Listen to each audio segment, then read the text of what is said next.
सोमनाथ भारती जी, ये मुद्दे जरूरी क्यों हैं? बीजेपी जब ये कह रही है कि बंगाल में बांग्लादेश जैसी स्थिति हो जाएगी, तो क्या वाकई में हालात ऐसे उत्पन्न हो रहे हैं? और इस मुद्दे को उठाना सांप्रदायिकता या ध्रुवीकरण की कोशिश क्यों है? रुके हैं संजय जी, आवाज डाउन। प्राची जी, धन्यवाद, आपने मुझे आखिर के बोलने का मौका दिया, आपका बहुत बहुत धन्यवाद।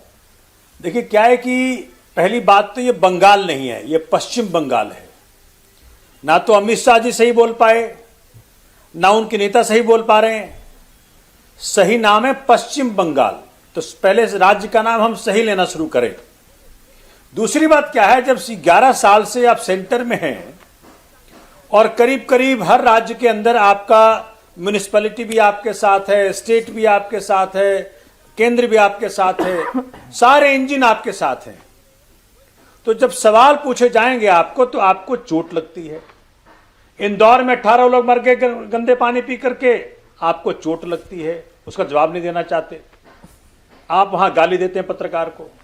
अहमदाबाद में सैकड़ों लोग बीमार हैं गंदे पानी पी करके, 7 साल की बच्ची मर गई, लेकिन माननीय मोदी जी बिजी हैं सोमनाथ मंदिर में।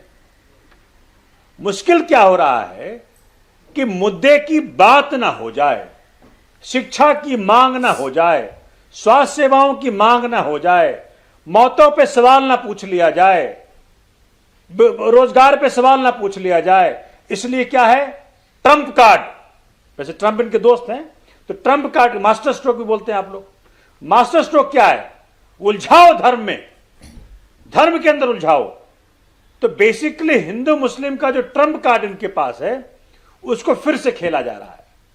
और जैसा मेरे किसी दोस्त ने कहा भी आपके पैनलिस्ट में कि दिल्ली में दंगल और वहां मंगल। आपको मालूम है झारखंड के गोड्डा में जो 100% बिजली वहां उत्पादन हो रहा है, वहां की व्यवस्था से, उसको कहां उपयोग हो रहा है, बांग्लादेश में। 100% मेरे पास झारखंड के एक बड़े भाजपा के नेता मैं उनसे बात कर रहा था, बोले सोमनाथ जी क्या बताएं, झारखंड में पैदा हुआ 100% बिजली आज बांग्लादेश जा रहा है। कौन बेच रहा है मालूम है आपको? मोदी जी के परम मित्र अदानी जी। वो अच्छा है, वो तो देशभक्ति है, वो तो राष्ट्रभक्ति है। दूसरी बात आप देखें, घुसपैठिए की बात कर रहे थे, एसआईआर में कहा घुसपैठिया, बोले असंवैधानिक एसआईआर, ये सुप्रीम कोर्ट में कई बार कहा जा चुका। घुसपैठी कहकर के दिल्ली में उन्होंने वोट काटे। किसने कहा एसआईआर असंवैधानिक है? ये सोमनाथ भारती झूठ क्यों बोल रहा है बैठ के? आपने देखा ये झूठ क्यों बोल रहा है भैया? एसआईआर को कब कहा है असंवैधानिक? उनका सिर मुड़वाया गया हो, ये कब कहा है सुप्रीम कोर्ट ने असंवैधानिक? जैसे भारतीयों को भेजा, ये क्या झूठ बोल रहे हैं? अमेरिका से किसी को भेजा? रुक जाएं सोमनाथ भारती जी, प्राची जी, इस पर रोक लगानी होगी। सारी बात इस तरह से झूठ नहीं बोला जा सकता। के शर्मा जी, वो मेरा काम है, मैं करूंगी। एक मिनट खामोश रहें।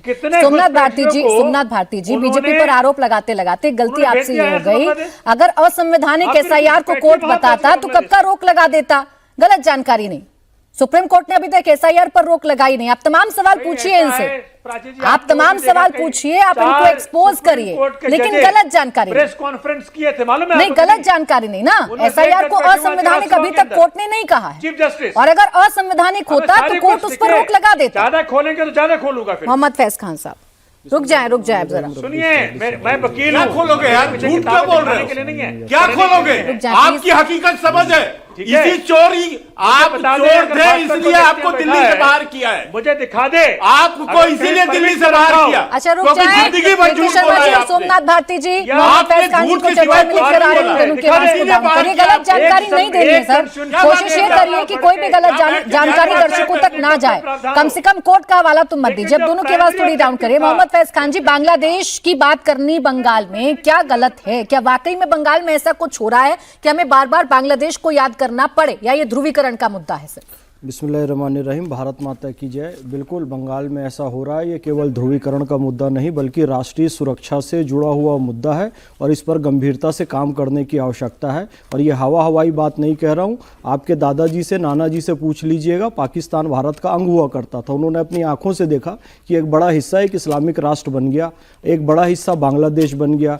आपके पूर्वजों ने देखा होगा पाक ऑक्यूपाइड कश्मीर, यानी कश्मीर का एक हिस्सा पाकिस्तान में चला गया, और वहाँ सारी यही घटनाएं होती थी जो अभी वर्तमान समय में बंगाल में हो रही हैं। इतना सब देखने के बाद भी यदि आप नहीं चेतेंगे, नहीं सावधान होंगे, फिर तो मुश्किल पड़ जाएगी। अब ममता बनर्जी की सरकार और यहां पर वो सरकार जी भी बैठकर जो उल जलूल तर्क दे रहे हैं, मैं यही कहूंगा, वो जोड़ रहे हैं यहाँ झंडे वाला मंदिर तोड़ दिया। मैं अभी झंडे वाला मंदिर से आ रहा हूँ, फॉर योर काइंड इन्फॉर्मेशन, माता जी के दर्शन करके आ रहा हूँ। तुर्कमान गेट मस्जिद पे नमाज पढ़ता हूँ। तुर्कमान गेट मस्जिद भी सुरक्षित है, झंडे वाला मस्जिद भी सुरक्षित है। कोई कार्रवाई होती है अलग तरह की, उसको मंदिर मस्जिद तोड़ने से जोड़ देते हैं और इसको कनेक्ट करते हैं बांग्लादेश और पाकिस्तान में होने वाली घटनाओं से, बैलेंस करने की कोशिश करते हैं।